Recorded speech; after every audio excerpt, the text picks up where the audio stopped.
ہمارے بڑوں کی ذہنیت، اور اس وقت وہ بات چلا کرتی تھی اور بہت چلتی تھی، اور ہو بھی گئے ہیں ہزاروں ہزاروں ہزاروں اس طرح خاندان جو ہیں انہوں نے اپنے چاچا کے گھر کے اندر یا ماموں کے گھر کے اندر یا پھوپھی کے گھر کے اندر یا خالہ کے گھر کے اندر خالہ کے بیٹی کے ساتھ شادی کی ہے، یا خالہ کے بیٹے کے ساتھ شادی کی ہے، یا ماموں کے بیٹے یا بیٹی کے ساتھ شادی کی ہے۔ اس طرح کے ہزاروں اب بھی ہوئے ہیں، اس سے پہلے بھی ہوئے ہیں اور ہوتے بھی رہیں گے۔ لیکن نبی پاک صلی اللہ علیہ وسلم نے اپنی شادیوں کے اندر، اپنے نکاح کے اندر ہمیں ایک عجیب یہ سبق سکھایا ہے، اور وہ یہ کہ اپنے رشتہ دار کے اندر بھی نبی پاک صلی اللہ علیہ وسلم نے نکاح کیا ہے، لیکن اپنے رشتہ داروں سے ہٹ کر بھی شادی کی ہے۔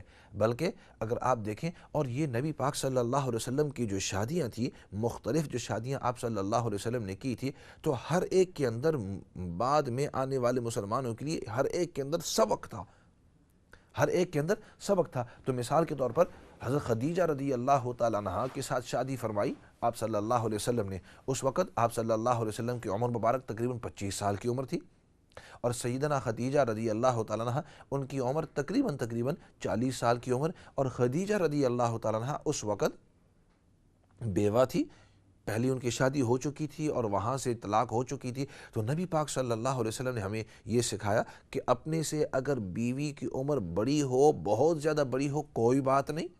نبی پاک صلی اللہ علیہ وسلم 25 سال کے تھے، اور آپ صلی اللہ علیہ وسلم کی بیوی زوجہ مطہرہ حضرت خدیجہ رضی اللہ تعالیٰ عنہ کی عمر اس وقت 15 سال کا فرق، 15 سال کا فرق، اس میں کوئی مسئلہ نہیں ہے۔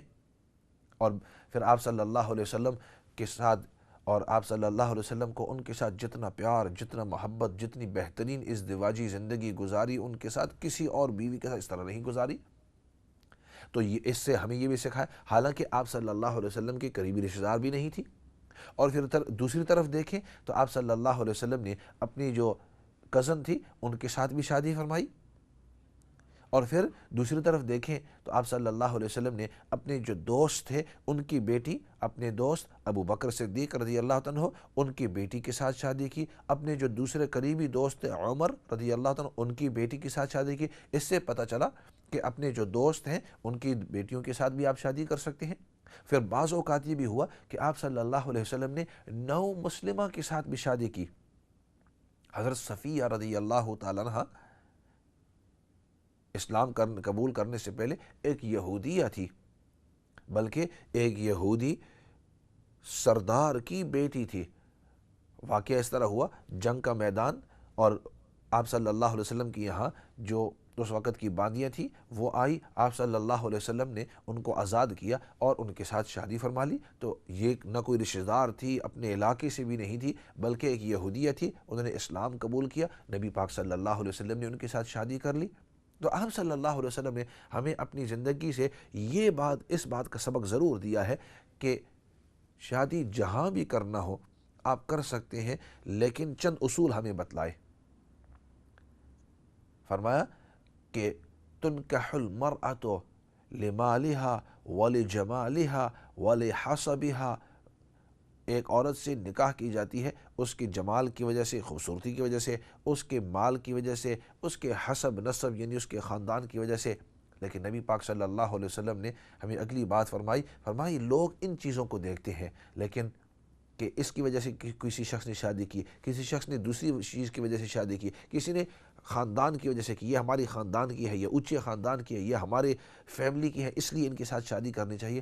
تو آپ صلی اللہ علیہ وسلم نے فرمایا فاظفر بذات الدین طربت یداک، فاظفر بذات الدین، ایسے کرنا، دیندار لڑکی کو تلاش کرنا، دیندار لڑکی کے ساتھ شادی کرنا، ان کے ساتھ اپنی کامیابی کو لگانا۔ طربت یداک، یہ ایک کہاوت ہوتی ہے۔ تو نبی پاک صلی اللہ علیہ وسلم نے ہمیں یہ بتلایا کہ اخلاق والی ہو اور دیندار ہو، چاہے آپ کے خاندان کی ہو یا خاندان کی نہ ہو، آپ کی زبان والی ہو یا زبان والی نہ ہو، آپ کے علاقے والی ہو یا نہ ہو، اسی طرح لڑکا آپ کے علاقے والا ہو یا نہ ہو، آپ کی زبان کا ہو یا نہ ہو، آپ کے رنگ کا ہو یا نہ ہو۔ اسلام نے رنگ کو، نسل کو، زبان کو، بیک گراؤنڈ کو، ان چیزوں کو نہیں دیکھا ہے، بلکہ شادی کے موقع کے اوپر اسلام نے ہمیں یہ ترغیب دی ہے کہ ان کے دین کو دیکھو اور اسی طرح پھر ان کے اخلاق کو دیکھو۔ اسی وجہ سے آخری بات عرض کر کے پھر چند قولیں ہیں ان کی طرف جاتا ہوں۔ آپ صلی اللہ علیہ وسلم نے فرمایا کہ اذا رأیتم من ترضون دینہ وخلقہ فزوجوہ، جب آپ دیکھیں کہ کسی شخص کا رشتہ آپ کے پاس آیا ہے اور اس کے دین سے بھی آپ خوش ہیں اور اس کے اخلاق سے بھی آپ خوش ہیں، آپ نے دیکھا یہ شخص دیندار ہے اور آپ نے دیکھا کہ اس شخص کے اخلاق اچھے ہیں، اس شخص کے، یہ لڑکی ہو یا لڑکا ہو، مرد ہو یا عورت ہو، تو اس کی جب آپ کو اخلاق اور دین آپ کو پسند ہو تو فرمائے فزوجوہ، اس وقت دیر نہ کرنا، شادی کر لینا۔ ان لم تفعلوہ تکن فتنۃ فی الارض وفساد عریض، اگر اس نصیحت پر عمل تم نے نہیں کیا تو زمین کے اندر بڑا ہی فساد ہوگا، اور آج کل ہم یہی دیکھتے ہیں۔ تو اس لیے میں جتنے بھی ہمارے ناظرین ہیں، سامعین ہیں، ان سے یہ درخواست کروں گا، اولاد کی جب شادی کا وقت آوے تو یہ دو کرائٹیریا دیکھو کہ اگلا جو ہے وہ دیندار ہے اور وہ اس کے اندر اخلاق ہے، یہ ہمارے لیے کافی ہے، اور پھر دیکھو کہ بچے دونوں اس پر خوش ہیں، لڑکا بھی خوش ہے، لڑکی بھی خوش ہے۔ ہاں آف کورس آدمی دوسری بھی چیزیں دیکھتا ہے کہ یہ کمپیٹیبل ہیں یا نہیں، لیکن لڑکے اور لڑکی کی خوشی ابتدا کے اندر اگر آپ نے دیکھی تو اس وقت پھر بعد میں آپ کو تکلیف نہیں ہوگی۔ ایسے کرتے ہیں، بریک کی طرف جاتے ہیں اور بریک کے بعد پھر آپ کی کالوں کی طرف آتے ہیں۔